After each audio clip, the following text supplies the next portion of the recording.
19ویں مجلس غزوہ فتح مکہ مکرمہ۔ الحمدللہ رب العالمین والصلاة والسلام علی سید المرسلین محمد وعلی آلہ وصحبہ اجمعین ومن تبعہم بإحسان الی یوم الدین وبعد۔ بھائیو، جس طرح اس ماہ مبارک میں اللہ تعالیٰ نے غزوہ بدر میں اسلام اور مسلمانوں کی مدد فرمائی، اسی طرح اسی مبارک مہینہ 8 ہجری میں شہر مکہ کو کفر و شرک سے پاک و صاف فرما کر توحید اسلام کا جھنڈا بلند کیا اور سارے بتوں کا خاتمہ فرما کر صرف ذات واحد کی عبادت کا حکم دیا۔ اس عظیم جنگ کا پس منظر یہ ہے کہ 6 ہجری میں صلح حدیبیہ کے موقع پر مسلمانوں اور اہل مکہ کے مابین یہ بات طے پائی تھی کہ جو قبیلہ اہل مکہ کا حلیف ہونا چاہے ہو سکتا ہے، اسی طرح جو مسلمانوں کا حلیف بننا چاہے بن سکتا ہے۔ اس وقت بنو خزاعہ آپ صلی اللہ علیہ وسلم کے حلیف اور بنو بکر قریش کے حلیف ہو گئے تھے۔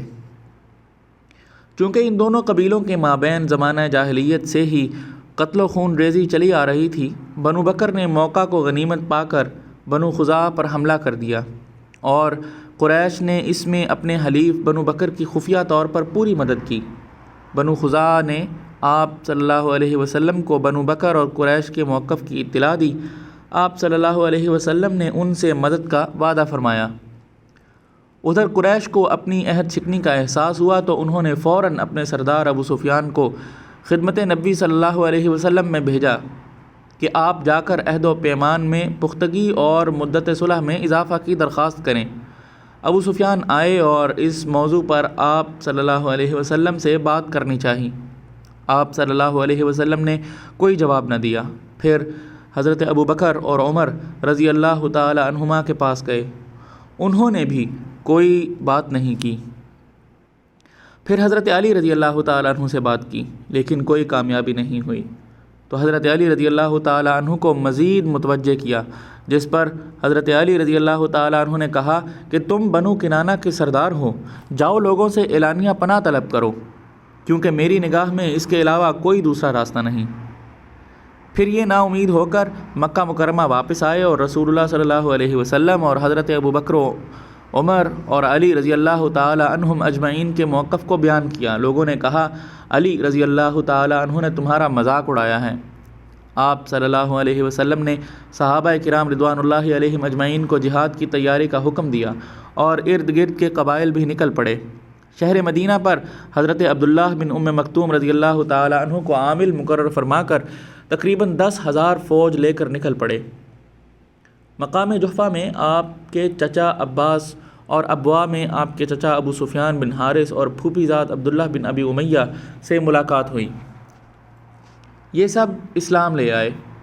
ابو سفیان بن حارث کے متعلق آپ صلی اللہ علیہ وسلم نے فرمایا، امید ہے کہ یہ حضرت حمزہ کے قائم مقام ہوں۔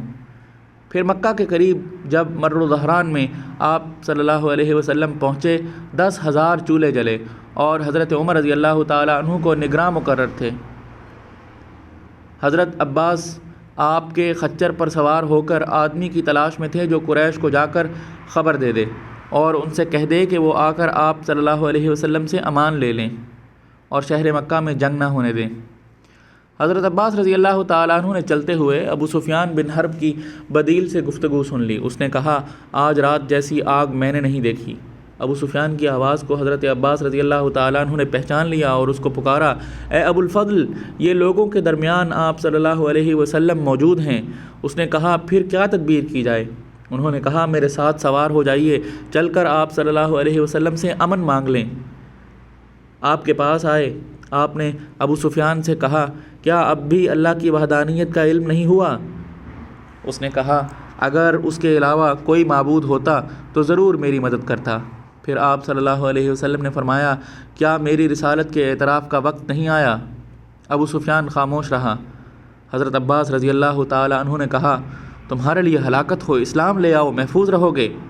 پھر اس نے اسلام قبول کر لیا۔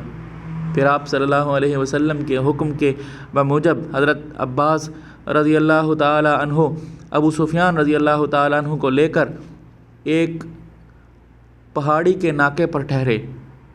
ہر قبیلہ اپنے جھنڈے کے ساتھ گزرتا اور ابو سفیان رضی اللہ تعالیٰ عنہ کو حضرت عباس رضی اللہ تعالیٰ عنہ بتاتے جاتے۔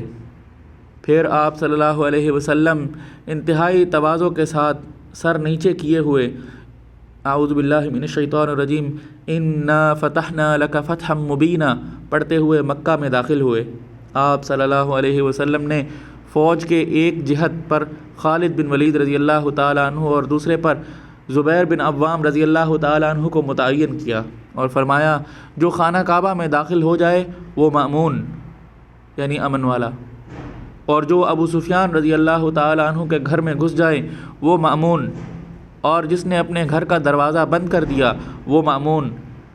پھر آپ نے مسجد حرام کا طواف کیا اور اس کے ارد گرد 360 نصب کیے گئے بتوں کو گراتے اور جاء الحق وزہق الباطل ان الباطل کان زہوقا پڑھتے آگے بڑھے۔ پھر خانہ کعبہ میں نماز ادا کی، پھر خطاب کرتے ہوئے فرمایا اے قریش، اللہ تعالیٰ نے تم سے جاہلی نخوت اور آبائی عظمت و برتری کو ختم کر دیا ہے۔ سبھی لوگ آدم سے پیدا ہوئے ہیں اور آدم کی پیدائش مٹی سے ہوئی ہے۔ پھر فرمایا جاؤ تم سب آزاد ہو۔ پھر دوسرے دن آپ صلی اللہ علیہ وسلم نے مکہ کی عظمت اور حرمت پر خطبہ دیتے ہوئے فرمایا کہ کسی مسلمان کے لیے مکہ میں قتل و خون ریزی جائز نہیں ہے اور نہ ہی اس کے حدود میں اگے ہوئے پودے کاٹنا جائز ہیں۔ میرے لیے اللہ تعالیٰ نے طلوع آفتاب سے عصر تک لڑائی کی اجازت دی تھی، پھر پہلے کی طرح اس کی حرمت لوٹا دی۔ جو لوگ موجود ہوں غیر موجود لوگوں کو بتا دیں۔ پھر آپ صلی اللہ علیہ وسلم 19 دن توحید و ایمان کی ترسیخ اور لوگوں سے بیعت کے لیے مکہ میں رکے رہے اور قصر کے ساتھ صلاۃ ادا کرتے رہے۔ اس واضح فتح و کامرانی کے ذریعہ اللہ تعالیٰ نے مدد کی۔ لوگ دین اسلام میں جوق در جوق داخل ہونا شروع ہوئے اور شہر مکہ اسلام اور توحید کا مرکز قرار پا گیا اور شرک و ظلمت کے بادل چھٹ گئے۔ الہی اس عظیم نعمت کی شکر گزاری کی توفیق دے اور ہر وقت ہر جگہ امت اسلامیہ کی مدد فرما اور ہماری، ہمارے والدین اور تمام مسلمانوں کی مغفرت فرما، آمین۔